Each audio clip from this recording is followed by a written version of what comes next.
The Chiefs started out with 3 straight scoring drives against the Bengals in the AFC Championship game. Then, it all came crashing down in the second half. After Kansas City got stopped on the goal line, they would only muster 83 yards and 3 points through the rest of the game. Some of that was Patrick Mahomes struggling with his decision-making and accuracy, but a lot of the credit has to go to the Bengals' adjustments on defense. For much of the season, especially when the Chiefs were in their slump, the league had quote-unquote figured them out by running 2 deep safeties and forcing Kansas City to be patient. With 2 safety shells, teams were wagering that Patrick Mahomes and Andy Reid wouldn't be able to consistently string together 10-play drives down the field. The extra players in pass coverage prevented the explosive play, and they'd rally for tackles. And for a time, they were right. Mahomes wasn't being patient, and he was forcing things deep that weren't there. However, running 2 safeties leaves space underneath, and that allowed for the run game to get going and for the Chiefs to lean back into some of their RPO and quick game looks where they can get Kelce or Hill isolated and with an opportunity to run after the catch. Mahomes took what was there, and the Chiefs were back in business. So defenses and the Bengals were faced with a conundrum. Do you keep a lid on things and force the plays underneath, or do you get aggressive, go with some man coverage, and bring a safety down? Unfortunately for the Bengals in the first half, they had the worst of both those worlds. They let up some long, sustained drives of 11, 7, 9, and 8 plays where the Chiefs were also able to sprinkle in the occasional explosive play. In the first half, Cincinnati ran 2 safety shells 66% of the time. They mixed up coverages and didn't stay super vanilla, but they did not want the Chiefs to get their big gains. Whenever the Chiefs isolated Tyreek Hill as the single receiver in a trips formation, and the Bengals were in cover 4, Cincinnati would choose to double Hill. However, that means that the rest of the Bengals defense were in man coverage. In cover 4, the single receiver will often get what is called a meg call, which means the corner is in man coverage on them. The weak side safety would then have eyes on number 3 vertical from the other side of the formation, the strong side safety is keying number 2, and the corner is taking number 1 vertical. That pulls eyes away from the solo receiver and creates that man-on-man matchup. However, the Bengals did the inverse and instead had the play side safety key number 3 vertically, the slot corner on number 2, and the corner outside on number 1.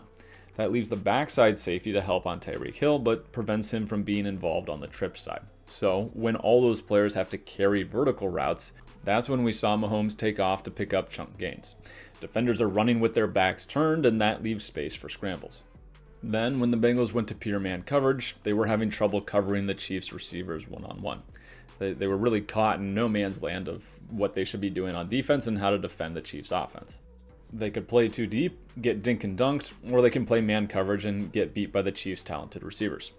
In the second half, however, the Bengals changed to running more single safety looks with only 40% of their coverages using 2 safeties. That's 20% less than they did in the first half.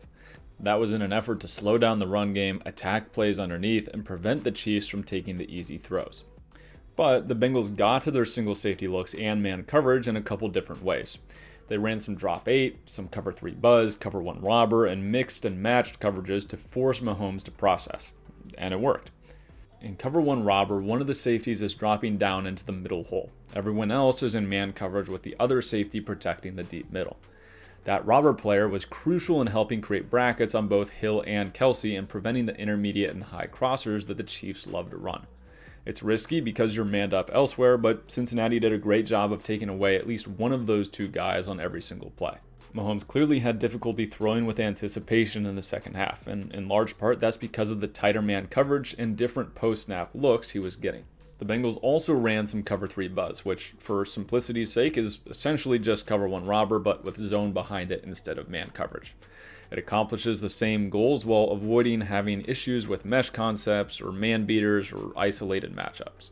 With the intermediate crossers walled off by the robber or buzz players and extra eyes bracketing Kansas City's 2 biggest targets, the Chiefs' offense stalled. There were no more easy passes underneath to get rhythm, and the Bengals' pass rush started to get some pressure and helped the secondary avoid the big back-breaking plays downfield. Then, when the Bengals did get into their 2 safety looks, they switched things up. They started to run more base cover 4 with the backside safety keying number 3 like you would normally see, and they also ran some pure cover 2 to take away the quick throws to the flats. They even threw in some Tampa 2, which gave Cincinnati another way to occupy the middle of the field and wall crossers, now just with a linebacker instead of a safety. This all culminated in Mahomes' last 2 throws of the season, both of which should have been intercepted. Mahomes had bad ball placement, but was also trying to process slot blitzes, what coverage was being run behind it, and navigating a reinvigorated Bengals pass rush. On 3rd and long in overtime, the Bengals are running their cover 1 robber with the safety coming down and getting underneath Tyreek Hill's high cross. That presence forces Mahomes to put air under the ball to get it over the safety. That extra time allows Jesse Bates to make a play, leading to the interception. The Bengals had an inauspicious start to their AFC Championship game. However, they showed willingness to change and prove that they have the ability to adapt. They executed at a much higher level, and their adjustments put an end to Kansas City's season. If their defense plays with the same versatility against the Rams, they're going to have a shot. Burrow and Chase might grab the headlines, but as the old saying goes, defense wins championships.